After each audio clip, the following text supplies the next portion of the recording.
তোমার প্রশংসা না করে কিন্তু আমি পারছি না। এইরকম দুর্বল শরীর নিয়েও তুমি যেটা করলে। দাদা, মৃত্যুর সামনে মনের কোনো জোর চলে না, শরীরেরও কোনো জোর চলে না। কিন্তু আপনার সাথে আলাপ না হলে একটা জিনিস আমি জানতেই পারতাম না। কি? মানুষের শরীরে যে মন আছে। আগে আমি মনের ব্যবহার শুধু ডিসিশন নেওয়ার জন্য করতাম। এটা চাই, ছিনিয়ে নিলাম, ওটা দরকার, কেড়ে নিলাম। ওকে শাস্তি দিতে হবে, মেরে ফেলো। আবেগ আর মানুষের মধ্যে, মানুষ নামক মেশিনটার মধ্যে যতটা তফাৎ, যতটা ফারাক, স্বপ্ন আর বাস্তবের মধ্যেও কিন্তু ততটাই ফারাক। যদি এমন হয় কোনোদিন এটা প্রমাণিত হয় যে বাবু আকাশ নয়, তখন আমার স্মৃতিশক্তি ফিরে আসবে। তোমার মনে হয় মৌসুমী তোমার অভিনয়টা ধরতে পারবে না? মৌসুমী তো তোমাকে ভালোবাসে, ও তো তোমার মনের ভেতরটা দেখতে পায়, বুঝতে পারে, বুঝে যেতে পারে তো যে সে তুমি অভিনয় করছো। কারণ মৌসুমীও তো তোমাকে ভালোবাসে। ঠাকুর, আমি জানি না আমি ঠিক করছি কিনা। সবাই বলে পরিস্থিতি যখন জটিল হয় তখন মানুষ নিজেই বুঝতে পারে না কোন পথে তা যাওয়া উচিত।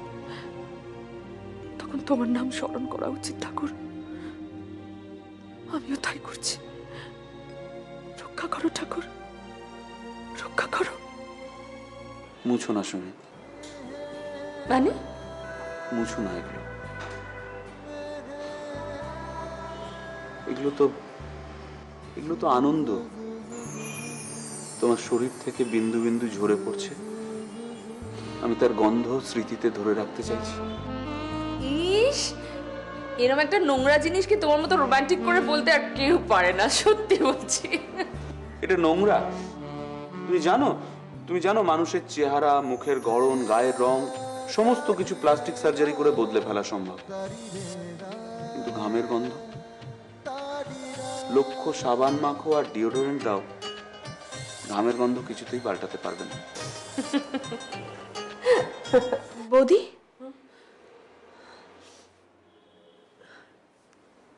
কিছু বলবি? না থাক। তাহলে ডাকলি কেন? না, তুমি যে বেরোবে বললে অথচ বসে আছো, তাই ভাবলাম। ও হ্যাঁ, আমি তো বেরোবো না, দেরি হয়ে গেল রে। বৌদি, কি বলবি বল না। রিঙ্গোদা এসেছিল। কবে? এই তো কয়েকদিন আগে। ও,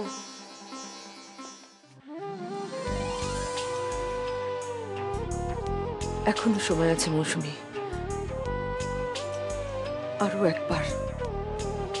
আরো একবার ভালো করে ভেবে দেখ।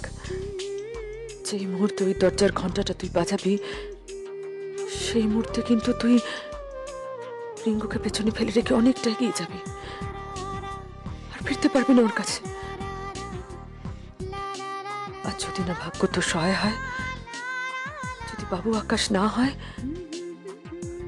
আরেকবার ভেবে দেখ মৌসুমী, ভেবে দেখ। ফিরে যা তুই।